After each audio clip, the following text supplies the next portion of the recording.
Makakausap natin ngayon ang ating kaibigan, amigo na to, Senador Christopher Bongo, Olympic as chairman ng Senate Committee on Sports. Pag-usapan natin Olympic post-evaluation. Maayong buntag, Senator Bongo, sir.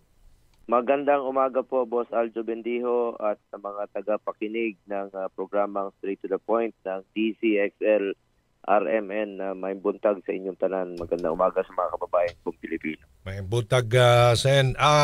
Unsa may asahan pa nato ani Sen? Ano pang asahan natin sa isasagawang comprehensive na ito? Tama ba? Post-evaluation sa ginawa ng pamahalaan at iba't ibang stakeholders na ito sa paghanda natin at pagsuporta sa 2024 Paris Olympics delegates. Ano pong asahan?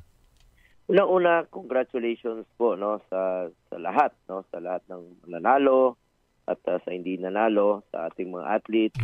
Congratulations for giving your best and for making the country proud, sa mga kababayan natin. Proud po tayo at natutuwa po ako na maganda po ang ating overall performance, nakaka-proud po.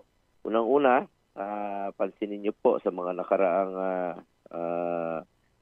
taon, Ako po na naging chairman po ako ng Committee on Sports 2019 nung naging senator po ako. I-explain ko lang po sa lahat ng ating mga kababayan. Kami po chairman po ako ng Committee on Sports. Committee po ito sa Senado. Sa Kongreso, meron din pong committee chairman dyan. Kami po yung pinapasa po yung budget sa amin bago po mag-umpisa yung taon. Usually, August sa Kongreso, sa amin naman po by October. At bubusisiin namin ito at kung kailangan dagdagan ng pondo, dagdagan po natin at ipapasa sa executive, aprubahan ng Pangulo. Ang mag-implement po nito ang Philippine Sports Commission. Sila po yung executive arm ng gobyerno. Andiyan dyan po ang chairman at ang 4 na komisyoner. Sila po yung nagpapatupad ng mga pondong inilaan sa kanila. So iba naman po yung Philippine Olympic Committee. Sila po yung nagdadala ng mga atleta. Sila rin po yung composed of NSAs. Ibig sabihin, National Sports Association. So, halimbawa, golf, meron po silang sports association. Sa gymnastics, meron din po, headed by Ma'am Cynthia Carrion. Okay. So, ako, bilang chairman ng Committee on Sports, sponsor namin yan. Kaya, nung bago po mag-start ng 2024, nung 2023, i-sponsor natin ito. Dinoble natin yung pondo. Hindi lang po doble, From 2022, nag-sponsor ako para sa 2023 dahil host tayo sa FIBA. Dinagdagan natin, naging 1.2. From 200 million, naging 1.2 billion. Ganon din po ngayong taong ito, naging times 5 rin po yung pondo, I think, or times 3 na dinagdagan. Dahil kulang talaga yung pondo ng PSC. Opo. So, ngayon, meron tayong inilaan na pondo para sa Paris Olympic preparation. Okay. Yun po yung i-explain ko lang sa inyo na naglaan ho tayo ng 30 million. So, dinagdagan natin para meron silang gagamitin. At ako naman po masaya sa performance natin dahil unang-una, 2024, naka-2 gold tayo at 2 bronze.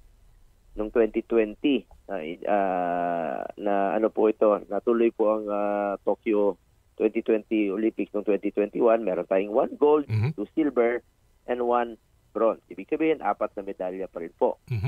So, nung umpisa naging chairman tayo ng Committee on Sports noong 2019, consistent tayo. Meron tayong gold, 1, 2, 4 na medals lahat, So, nung kumpara po ng 2016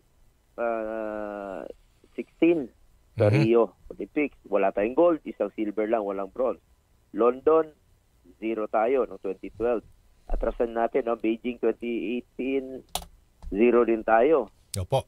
2004, 0 din tayo. Sydney 2020, 0 din tayo. Atlanta, huling naka-gold tayo, huling silver na 1996 pa yon. So, ibig sabihin, maganda po yung ating performance sa ngayon.